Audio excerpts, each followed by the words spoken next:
Good morning. We wanted to thank you, the Ag Pack of the Arizona Farm Bureau, the Political Action Committee of the Arizona Farm Bureau Association, for your time this morning. We really appreciate all the work that you do for rural policy in Arizona.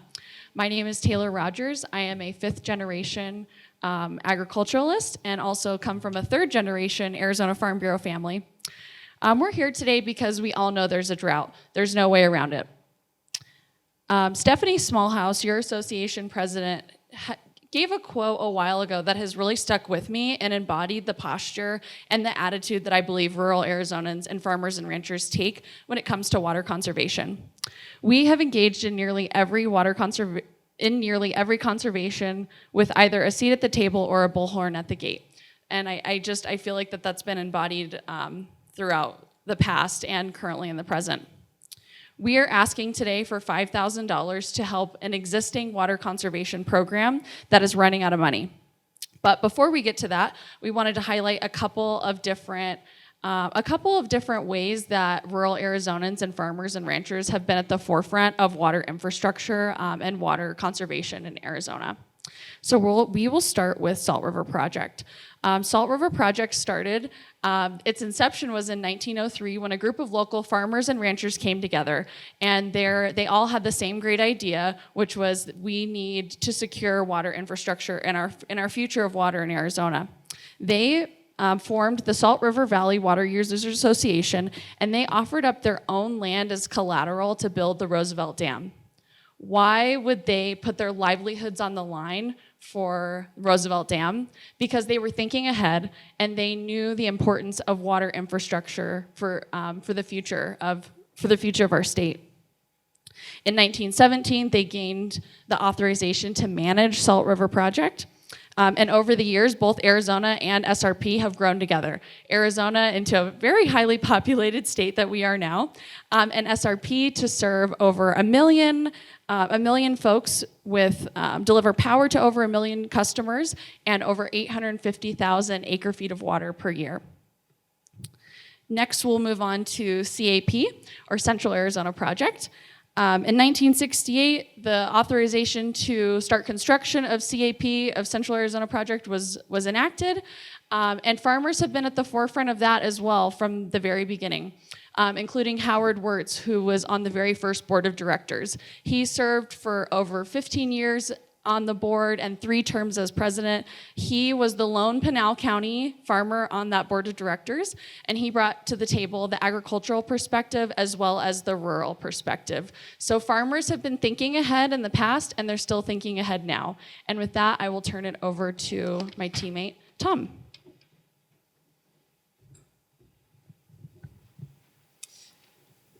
Good morning. My name is Tom Van Hofwegen. I come from a dairy family in west of Phoenix. I currently work for Farm Credit, where my job takes me to all 4 corners of the state and also Southern California, and I reside in Central Phoenix, where I'm a beneficiary of SRP's vision years ago as a residential irrigation customer. So,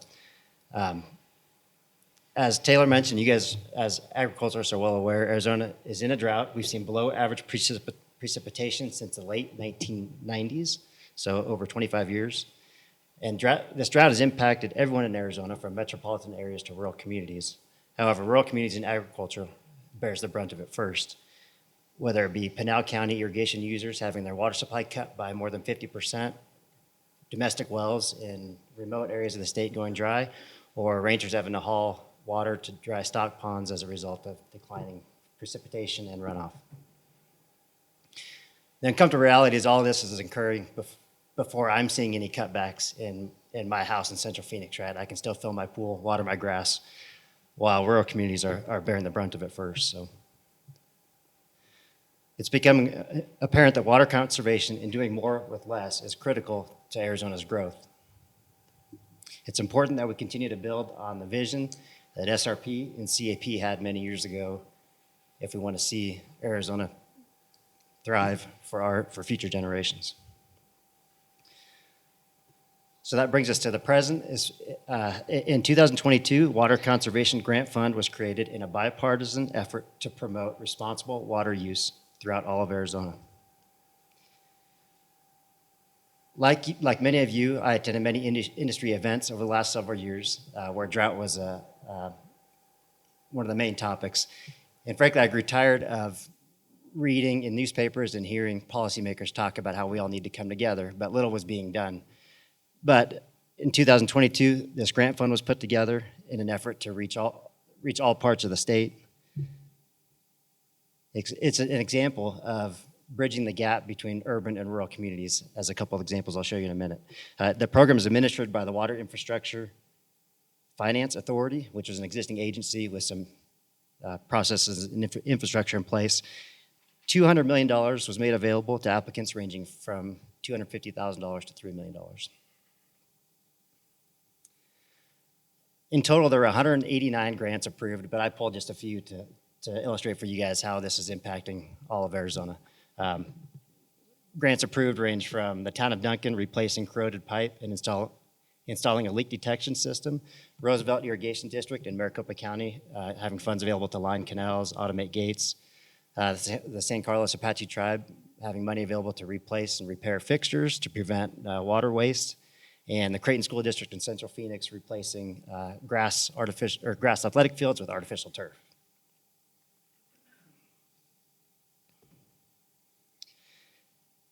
In total, 189 grants were approved with estimated savings of about 3.3 million to 5.5 million acre feet. And in terms of dollar, is it cost effective? If you do the math, it ranges from $36 to $60 per acre foot. And to put that in context, a typical ag producer in central Arizona is spending anywhere from $50 to $100 per acre foot, and even higher in some cases. So it is a very cost effective program.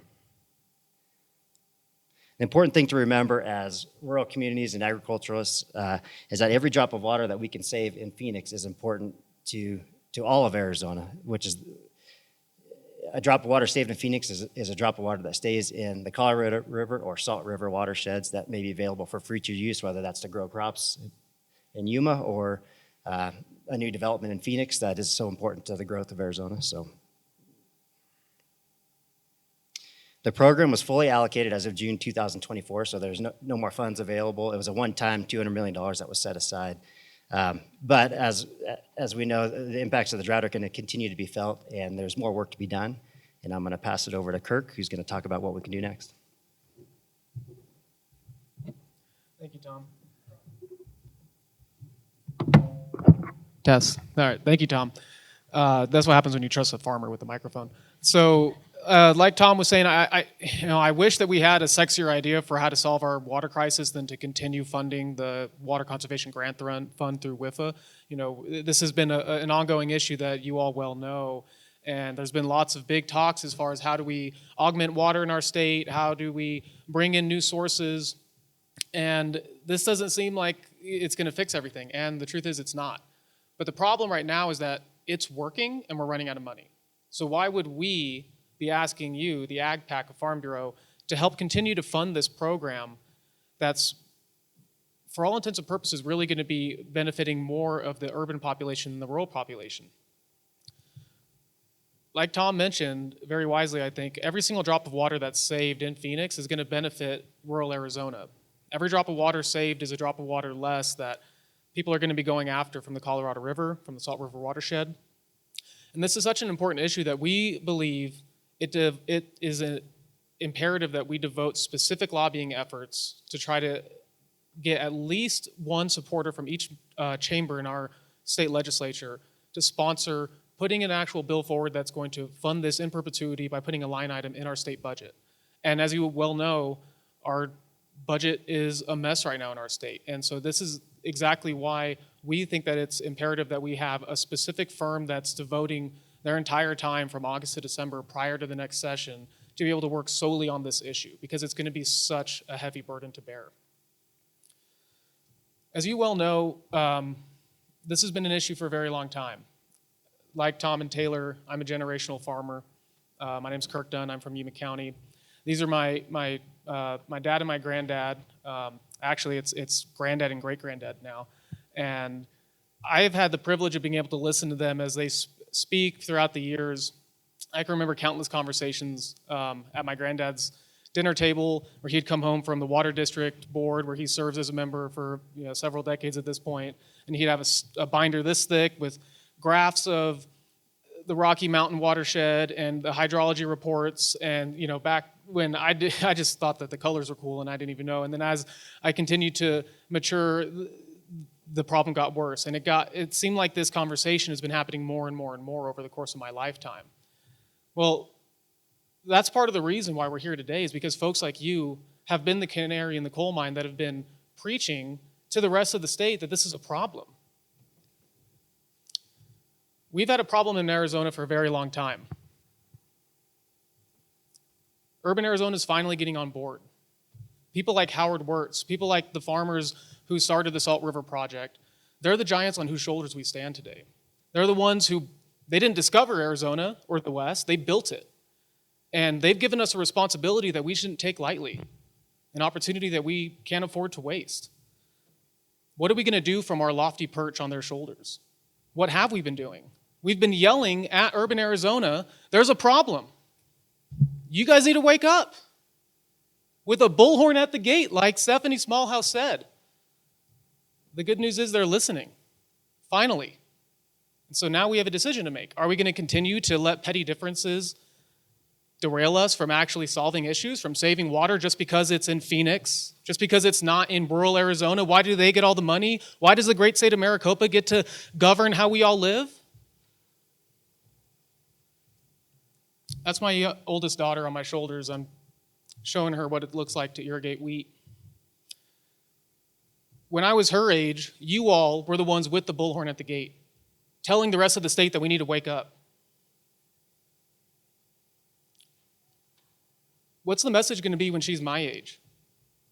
Is it going to be, we let these differences sideline this conversation and we dropped the ball when we had an opportunity to actually fund a program just because it was rural versus urban, just because it was farmers versus cities, just because it was the 1% feeding the 99 and they wouldn't listen? Well, they're finally listening. And I want to be able to give her an opportunity to be a fifth-generation farmer. And that's not going to happen unless we support the people in Phoenix, the people in Tucson that are now finally getting on board that this is an issue and they need help. Like Tom outlined, this program is working and we need to fund it. And I can't think of anything better as a farmer than to help a neighbor. And that's exactly what we have the opportunity to do. So I just thank you so much for the work you guys have done. I thank you so much that I have the opportunity to be a fourth-generation farmer, and I really hope that you support us in our efforts so that way we can continue to feed the rest of the 99. Thank you.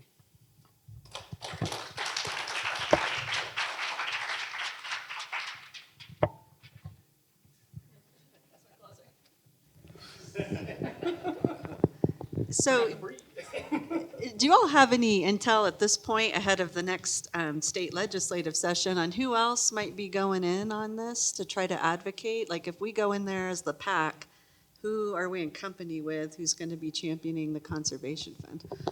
So our vision for this, and that's exactly why we are trying to, we believe that the best course of action would be to have an independent firm that's going to do the heavy lifting prior to next session, so that we can identify those stakeholders that are going to sponsor and hopefully get multiple co-sponsors for this bill in both chambers. And we can identify that we have support for this effort. And then from there, going into session, we can bring in other organizations like Yuma Fresh Vegetable Association. We can bring in statewide organizations. We can bring in the cattle ranchers. We can bring in all these other organizations as fellow stakeholders to really attack this from multiple fronts. But it's going to take a very concerted effort to do the heavy lifting. And that's why we feel that being able to fund something that's specific, because you guys are busy. There's, on the farm, there's all kinds of issues going on. You guys are lobbying for all sorts of different things. That's why we believe that because this is going to be such a big, heavy lift, we think that the initial start of this should be with one particular forum whose sole job is to be looking at this issue and get the momentum going so that we can bring in other stakeholders, like you mentioned, to help with the effort. Great. My question is that, as with indicated, finally urban is getting the message. But I'm wondering, with knowing that we're just part of the ag and more rural community and how we are using our PAC funds, what strategy do you see using to include more of the urban voice and urban collaborators to help make sure that this $5,000, kind of a drop in the bucket for what you need, can actually take you where you want to go? We chose you, the Arizona Farm Bureau, for a reason, because you already have the infrastructure statewide in rural and urban communities, and we believe that if it's not broke, don't fix it. You guys are already doing an amazing job. Your network is already so vast. We, especially in Maricopa County, the connections that you all have with county leaders and mayors and county supervisors, we believe that that your network will get us where we need to go as far as urban partners. Also, your partnership with Cooperative Extension, your partnership across the whole valley in a very urbanized area will be very beneficial to getting us the voices that we need to make sure that both rural and urban are being promoted. As we tried to or alluded to in the presentation too, the message that the drop of water saved in Metro Phoenix impacts all of Arizona is critical, and that's something that we're hoping to convey to legislators and their constituents in these metro areas. So getting that message out that all of Arizona is this grant fund impacts all of Arizona, and we all need to stick together in order to promote the future growth of Arizona. So. And I would just quickly add that, you know, the fact that urban legislators, urban citizens, urban leaders are even acknowledging that this is a problem is a huge testament to the work you've done. But we can't guarantee that they're, you know, especially when we have budgetary issues, this might just be another problem that gets put aside when we know that it's critical and we don't have time to waste. And so capitalizing on the momentum we have, even amidst the struggles, is exactly why we're trying to promote this now, even though it seems on paper like it's a horrible idea because we're in a budgetary deficit and we have, you know, bipartisan divides, but it's because of the work that you've done and getting this out there to people that we need to capitalize on that momentum. This project was already approved once for a very large number, $250 million, and that had support from both sides of the aisle and was already granted for a one-time. I believe that. And I don't know this for a fact, but we believe that it was kind of a test run. Is this program going to work if we give it funding? So even if we don't get $250 million every year, if we get to lobby for $50 million a year or $25 million a year, that's still going to make an impact. And you know, $50 million a year time for 10 years is way more than $250 million. So so this program already has the support. We're just trying to make sure that it has the line item budget to continue for many years to come. Kind of answered mine. I was just wondering what your ask was likely to be. Did that 50 million come with, is that? Yeah, we're I think that's the number we discussed and we also want to make sure that we're not getting too big for our britches and wanting to talk to the legislature realistically on what they would support. We would start with 50 million. If we could get 100 million for a line item in the budget, that would be amazing. But starting at 50 and then kind of working our way with the realistic ask from their expertise.